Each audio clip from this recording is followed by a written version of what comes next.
Hello, everyone. This is Jackie-Tomlin, and thank you for joining me for another episode of When Spirit Speaks podcast. Let me start out with some basic information with you guys. And today we're going to talk about, I've been asked several times about, does everyone have psychic abilities and why some don't appear that they do? So we're going to talk about that today. First off, my contact information. You can contact me by email or anything I offer is through my website at JackieTomlin.com. The only social network that is not listed, I think, is TikTok, which is Jackie Tomlin and the number 0. Okay. And of course, join me on my YouTube channel, which is youtube.com/psychicjackie. Okay. Phone number 804-731-2302. And tomorrow, which is April 27th for you guys, at 7 p.m. Eastern, we will be doing a fundraiser live on YouTube, and it is for the National Breast Cancer Foundation. I am a breast cancer survivor. And yeah, so I hope you're joining me then, because we're advertising for $10 and $20 readings. And of course, you can make a straight up donation there without a reading at all. So hope you will join me for that. Okay, so let's get started here and let's talk about some of these psychic abilities. Okay, now you need to know that there's way too many for me to list here. I could literally spin off an entire series on nothing about abilities, different abilities, what they do or whatnot. So we're going to touch base today just on a few of them. Okay, so you got an idea of what I'm talking about, or maybe it's some experience that you may have had and not even embraced or realized. Okay. And we're going to start with the first one, which is clairvoyance, which is what I am considered. Okay. And it means that you can see or hear what is coming. Okay. And we have the mediumship, which is communication with the deceased or with the other side. Okay. You have telepathy, the ability to transmit or receive thoughts with someone else. Remote viewing. Okay, that is to see a target in the distance, like to see a specific object, a person, or something in a distance. Okay. Divination is insights by using tools. Now, your tools could be like pendulum, tarot cards, anything like that. We have energy healing, healing by one's mental or spiritual energy. I think we discussed it was last week. So if that's something you're interested in or want to know more about, definitely catch out that episode. And let's talk about your basic intuition. Okay. Your intuition is your gut feeling. Okay. Something, that sense of knowing. Okay. Yeah, well, and let's talk about a few of these, okay? So let's talk about clairvoyant. I know this is what I am described as and what it means. It means when I see things, I see like visions, and sometimes I hear voices, and it's a little bit more than your intuition, okay? But I think you all carry the gift of intuition. I mean, how many times, and let's stop and think about this. How many times have you been somewhere or you slowed down and just stopped and thought about, you knew something was going to happen? Okay. Maybe your gut feeling told you don't go. Maybe your gut feeling said it's going to be a great day. I mean, everybody has that gift of knowing. Now, and there's also, I did not mention this, the empath. The empath is the one that can pick up on one's emotions or the emotions of a location. Like they can walk into a place and they can feel very happy or they can feel very sad based upon what has transpired there. Or the same with people, they can pick up on their emotions of how they're feeling or how their day is going. Not necessarily reading their thoughts, but knowing how they feel. And sometimes those feelings are transferred to that person that is picking it up. And I understand it's a very difficult gift to deal with. Now, as a ghost hunter, we have what we call people being sensitive. Okay. Now, let's talk about the paranormal a little bit. The paranormal, the definition of paranormal simply means the unexplained. Okay. Yeah, pretty simple. falls under the area of the paranormal experience. Okay. Not everyone is sensitive, but ask yourself this, and I mean, this is something you may have and you may not have. Okay. And that is the sensation of not being alone. That's one of the most common reports I get, that you just feel that there's someone there. Some of you feel like you're being watched. You don't feel alone.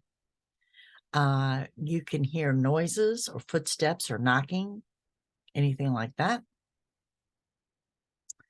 Or actually, you can hear someone speak to you that is not there. It doesn't mean you're crazy, because I've had it happen on numerous occasions and to numerous clients. Okay. Another common one is seeing things out the corner of your eye, like something darted by or something was there at that peripheral vision. And there is, of course, seeing an actual ghost, which would be someone that disappears in front of you, or perhaps they appear before you, but part of their body appears to be transparent. And one of the biggest things that I find, and I share this myself, is you can sense the barometer change when a spirit enters a room. It is literally, if you put a barometer in a room, you will see that barometer change, but you can sense it without that barometer. It's like you've got a built-in barometer. You know something's going on. You know that you're not alone. You know that there is something else there. Now, I'm just touching base briefly today on abilities and what people experience and what they don't experience and what is often reported to me. Now, let's go over some fun facts about this, okay?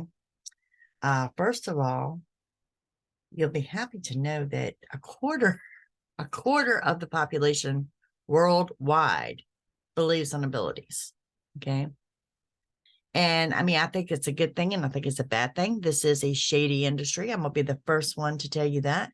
There is a total list of psychic scams on my website of what to steer clear of and what to be careful of, okay? But yeah. Now, the fun facts with this is I'm not sure if any of you knew that the government has done numerous studies on remote viewing and telepathy. And that you can research yourself. Numerous studies. I've read up on a few of them, and it's quite interesting. And what is the research for? The research has gone into with the reliability of psychic abilities, not to discredit the abilities. It's the reliability. The two that they seem to research the most is remote viewing and telepathy. And why are these two used? For military and intelligence matters. That's why they're researching the reliability of them. From what I can tell on their research, what they concluded was psychic abilities work like the other five senses, and that you can definitely sense change, and that the consistencies are recorded. And it seems to be that the consistencies are too numerous to rule out the remote viewing or the telepathy. Now, let's go back to the remote viewing. Remote viewing and a psychic reading are totally different. I do some remote viewing, yes, like lost objects, things like that. But it is being able to see, like if you request to see where your keys are, okay? It's being able to accurately describe where those keys are sitting at that point in time, the surroundings of it. That's what remote viewing is. Telepathy is, can you read my thoughts? Can I read your thoughts? I'm not really strong in telepathy, I'll be honest with you. With my daughter, I am. There's some kind of telepathic connection there. There's no doubt about that. Okay. But these are the two that they researched a lot. Okay. Now, let me tell you the fun facts on the paranormal. And this is just from our case studies of We've been investigating since 2008. Okay. Half of my cases, my clients are college educated and they're white collar workers. And one of the first things they're going to tell me when they contact me is, I'm not crazy. This actually happened, or this has been reoccurring. And, or I actually set up my own camera and saw that I'm not nuts. Okay. So we get into the whole fun facts here of, do you discredit someone or do you listen to what they're saying? And for us, I mean, we have this thing of everyone needs to be heard when it comes to the paranormal. Okay. So then you're looking at believers versus non-believers. Believers know what they experienced, know what they saw. They don't really need any proof of it. Okay. Where your non-believers are looking for scientific, can it be explained? And can you make that incident reoccur? And where I stand with it, yes, I am a believer. I mean, look what I do for my work. But at the same time, I also want evidence. I want something to show, like the homeowners, that what I saw, and what I heard could be validated. And that's what a paranormal investigation is about. It's about validation. It's not coming in to clear your house. It's not coming in to run a ghost out or anything else. It's about validation of what's going on, and then being able to pinpoint whether it's about being attached to a person, being attached to the property, whether it's human, whether it's not human, whether it's posing a threat, whether it's not. It's more of that aspect than anything else. Okay. You also get into the vague versus specific. Okay. You know, let's talk about that in psychic abilities. Okay. What is vague and what is specific? Vague, meaning, you're going to predict a hurricane during hurricane season.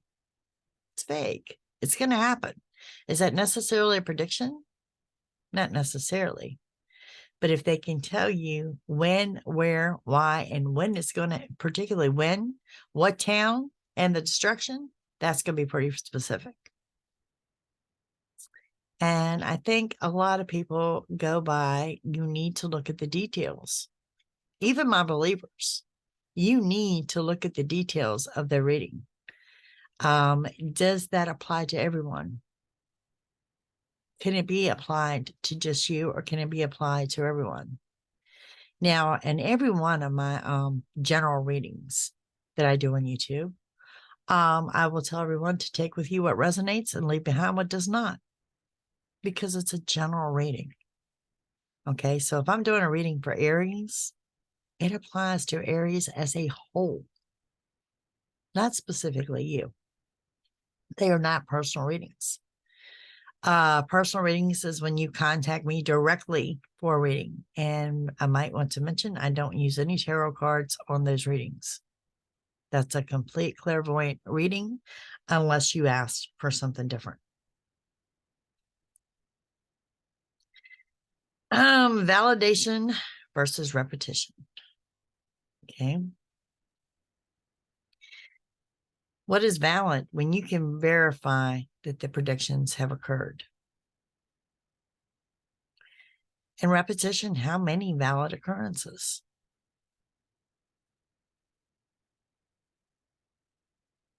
And that means in your psychic predictions, what you're listening to, does it resonate with you? Did it happen? Did it occur? Timing is probably one of the hardest things to predict in psychic abilities. Okay. And then we go into, I love this one, the psychic powers versus psychic gifts. I've never referred to them as powers. It kind of makes me chuckle when someone does, because the first thing that I'm reminded of, I'm thinking about Superman and kryptonite. Okay, I don't have any special powers. That's me personally. I can't speak for others, but that's me personally. Okay, so what I do have going on, I do consider to be a gift. So as you can see, there's many aspects of the psychic abilities. Of just experiences in general. So now let's talk about this. Why some people have no psychic abilities, or a paranormal experience, or a sense of energy at all. Okay, so these are just my opinions. And I think it's because they're not open to it. Okay.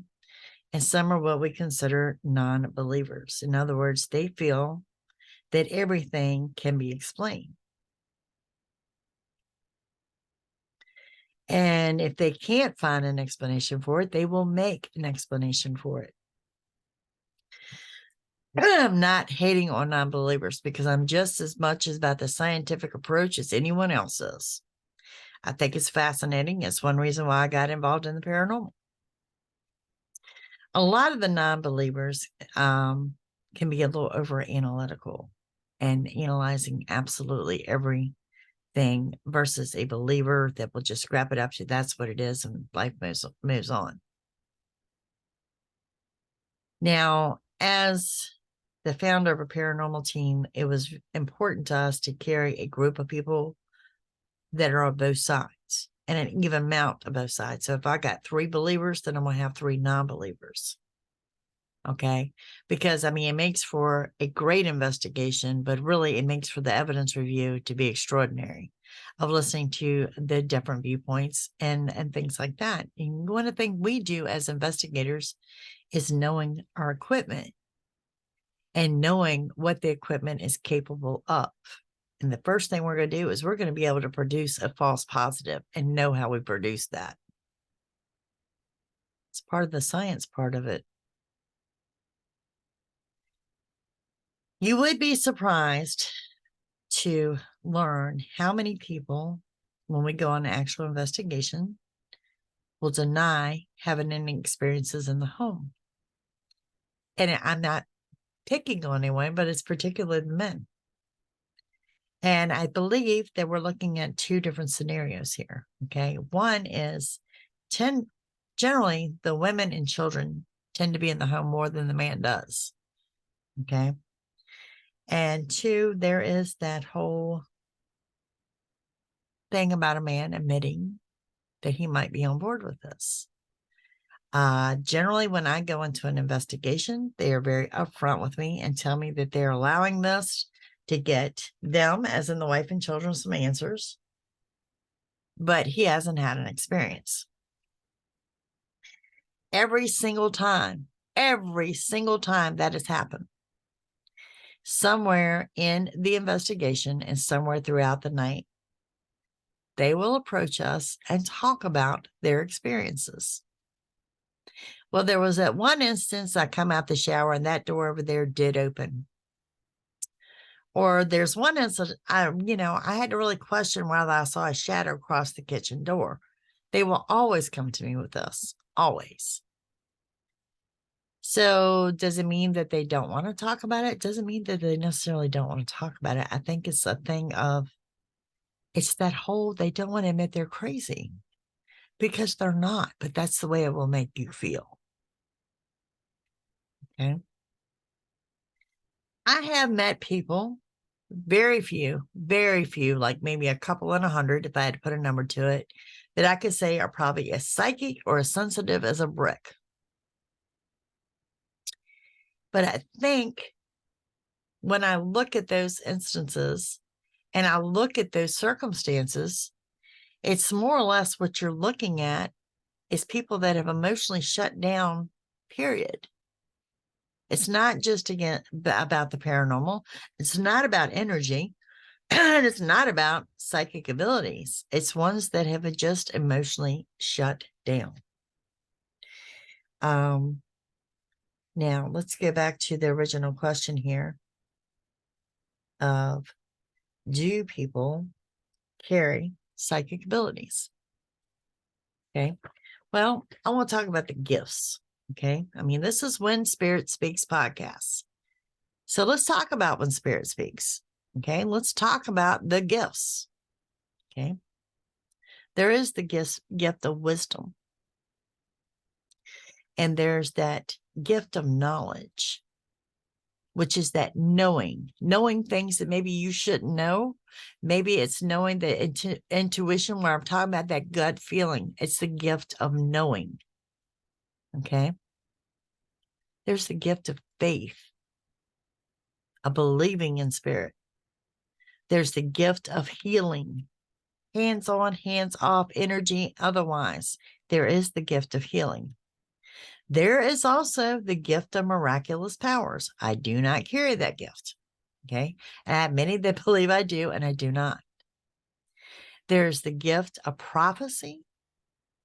There is the gift of tongues, and yet another gift of interpreting tongues. These gifts are handed out to each one just as spirit determines. Now, that's nothing I made up, because that came straight from 1 Corinthians chapter 12, listed in the Bible. And it kind of closes with that sentence I just read to you, that the gifts are given to each one just as he determines. So what does that mean? So does everyone truly have the ability?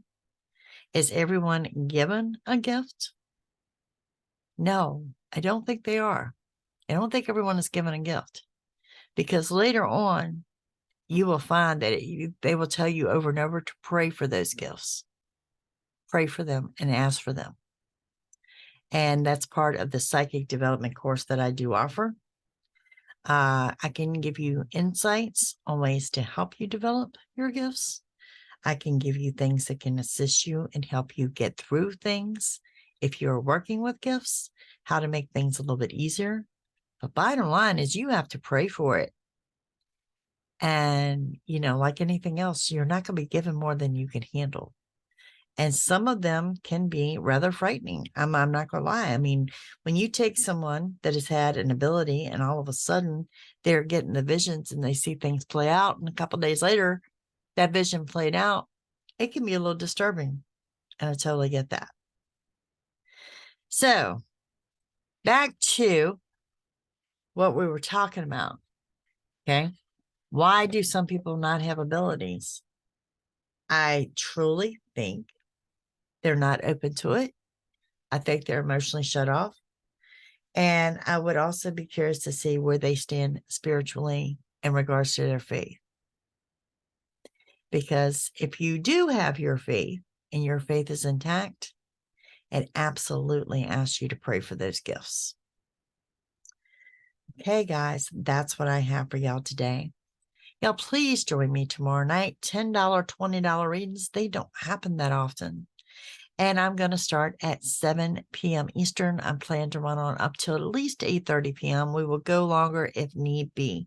But it's for a great cause. It is for the National Breast Cancer Foundation. And like I said, I'm a survivor. Unfortunately, my mother was not. So join me there on YouTube, /Psychic Jackie. I hope to see you all there. You guys have a fantastic week, and I will see you next week. Bye.